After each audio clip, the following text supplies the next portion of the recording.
Assalamualaikum warahmatullahi wabarakatuh. Baiklah, pada kesempatan kali ini saya Sukmayati, peserta pelatihan dasar CPNS tahun 2021 dari lingkup pemerintahan Kabupaten Agam Angkatan 23 kelompok 4 akan menjawab pertanyaan-pertanyaan yang diberikan oleh pengampu kami yaitu Dr. Andes Tarmizi tentang etika publik. Seperti yang kita ketahui bahwa etika publik itu adalah refleksi tentang standar nilai atau norma yang menentukan baik atau buruk, benar atau salah, suatu perilaku atau tindakan yang mengarah kepada kebijakan publik dalam rangka menjalankan tanggung jawab sebagai pelayan publik.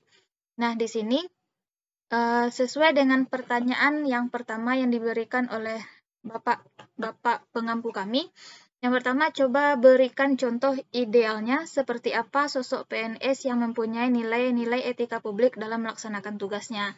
Nah, di dalam hal ini menurut kami, idealnya seorang PNS yang memiliki etika publik itu adalah mereka yang memiliki sifat jujur, bertanggung jawab, berintegritas, cermat, patuh, hormat, sopan, disiplin, menjaga kerahasiaan, serta memegang nilai-nilai ASN dan menjaga reputasi instansinya.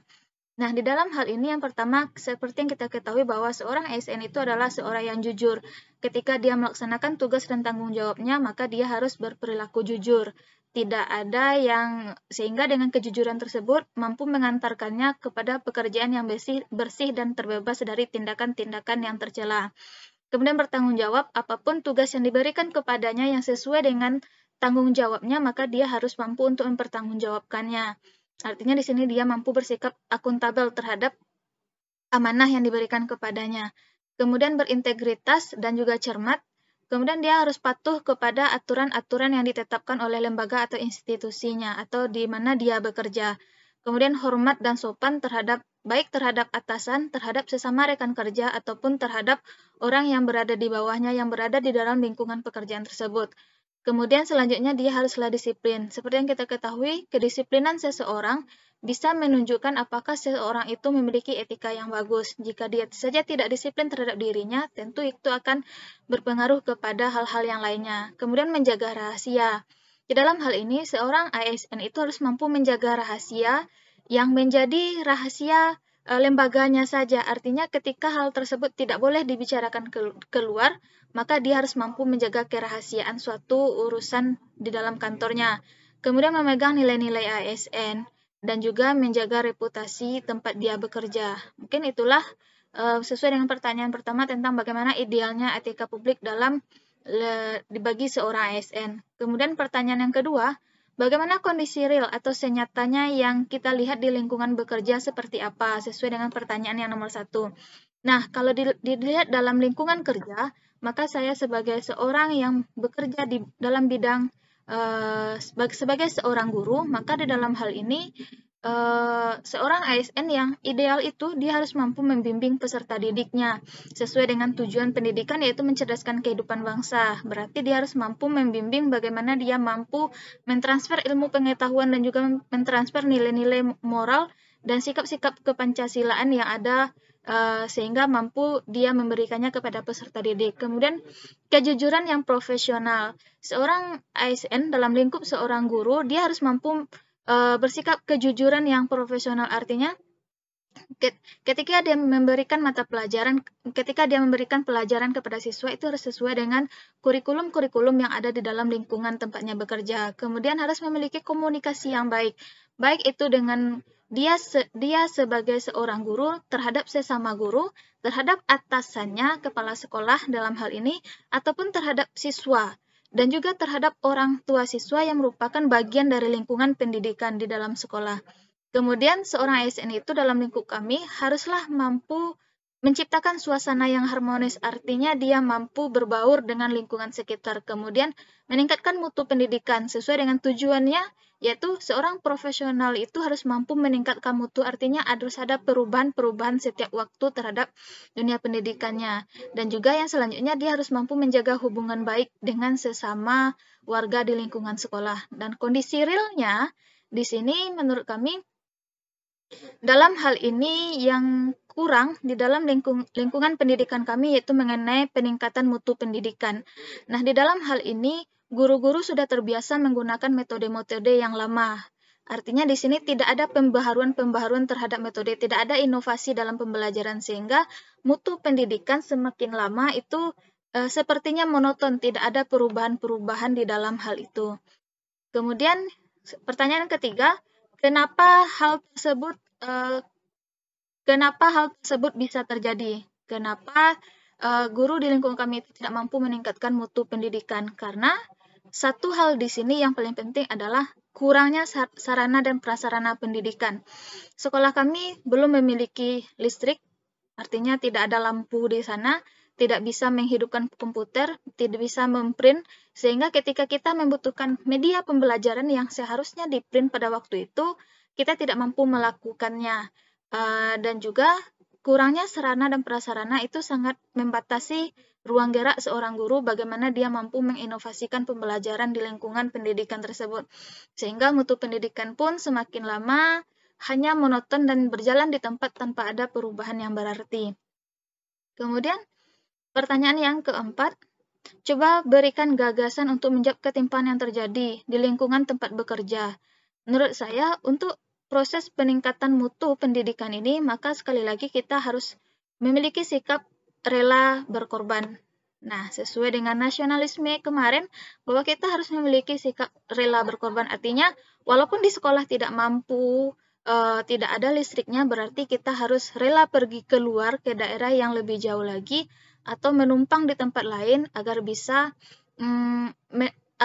membuat materi-materi atau bisa membuat media-media pembelajaran yang lebih relevan terhadap peserta didik. Sehingga dengan demikian proses pembelajaran pun akan lebih berinovasi, tidak hanya terfokus kepada buku teks pelajaran yang ada di sekolah. Artinya di sini seorang guru harus mampu juga meningkatkan kreativitasnya. Tidak hanya bergantung kepada satu media saja, tetapi harus mampu menciptakan suasana pendidikan yang lebih bersemangat lagi. Nah, pertanyaan yang kelima, salah satu nilai dasar dalam etika publik itu adalah menciptakan lingkungan yang non-diskriminatif. Nah, seperti yang kita ketahui bahwa non-diskriminatif itu artinya adalah tidak adanya perlakuan yang berbeda antara satu dengan yang lain. Nah, bagaimana cara kita untuk menciptakan lingkungan yang non-diskriminatif tersebut?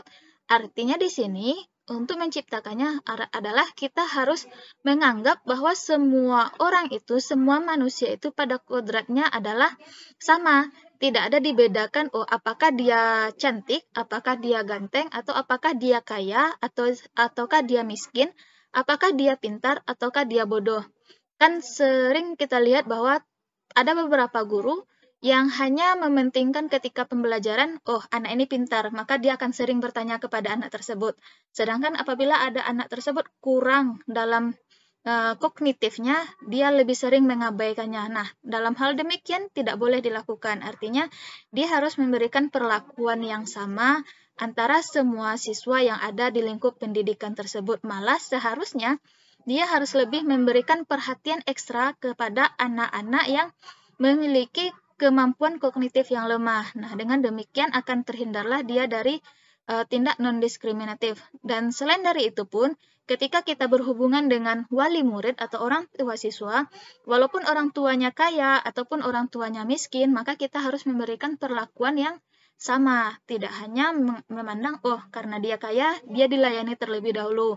Atau karena dia miskin, dia diabaikan saja. Tidak boleh demikian. Tetapi tetap harus memperlakukan dia secara sama, dan memberikan perlakuan yang tidak membeda-bedakan. Yang ini dikasih minum, yang ini tidak. Tetapi tetap diberikan tindakan yang sama terhadap orang tersebut. Intinya di sini adalah kita tidak boleh membeda-bedakan orang-orang lain.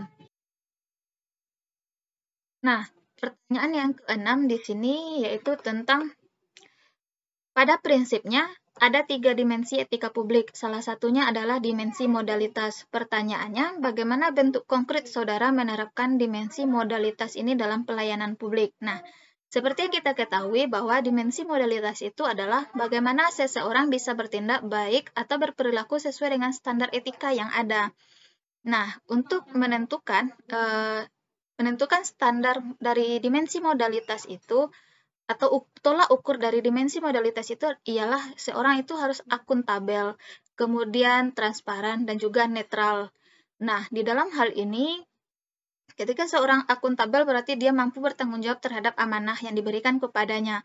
Kemudian dia juga harus transparan. Artinya ketika diminta pertanggungjawaban dia mampu menginformasikan pertanggungjawabannya itu kepada publik, dan juga dia harus netral, tidak berpihak kepada suatu kelompok atau suatu golongan. Nah, di sini bagaimana seseorang yang memiliki dimensi modalitas dalam etika publik ini. Nah, seperti yang dijelaskan oleh pengampu kami bahwa contohnya ketika kita di dalam etikanya seseorang itu datang ke kantor kemudian mengambil absen. Yang pertama dia harus mengambil absen sebagai bukti kehadiran sesuai dengan aturan yang ditetapkan oleh instansinya. Nah, yang kedua, apakah dia bekerja atau tidak, itulah di sana yang terhubung dengan norma-norma yang berlaku atau nilai-nilai moralnya. Nah, ketika seseorang datang, kemudian dia mengambil absen, kemudian dia mengerjakan pekerjaan yang seharusnya dikerjakannya, maka disitulah yang dimaksud dengan dimensi modalitas. Misalnya ketika kita menjadi seorang guru, kita datang ke sekolah tepat pada waktunya. Setelah kita datang tepat pada waktunya, kemudian kita mengambil absen atau fingerprint. Kemudian setelah itu, kita langsung menuju ke kelas untuk memberikan pembelajaran kepada peserta didik dan menemani para peserta didik itu belajar mengikuti proses pembelajaran dan memberikan pembelajaran dengan baik kepada peserta didik. Nah, itulah yang termasuk kepada dimensi modalitas dalam etika pelayanan publik. Mungkin hanya itu yang dapat saya uraikan mengenai pertanyaan tugas yang diberikan oleh Bapak dosen pengampu kami, yaitu tentang etika publik. Sekian, terima kasih. Assalamualaikum warahmatullahi wabarakatuh.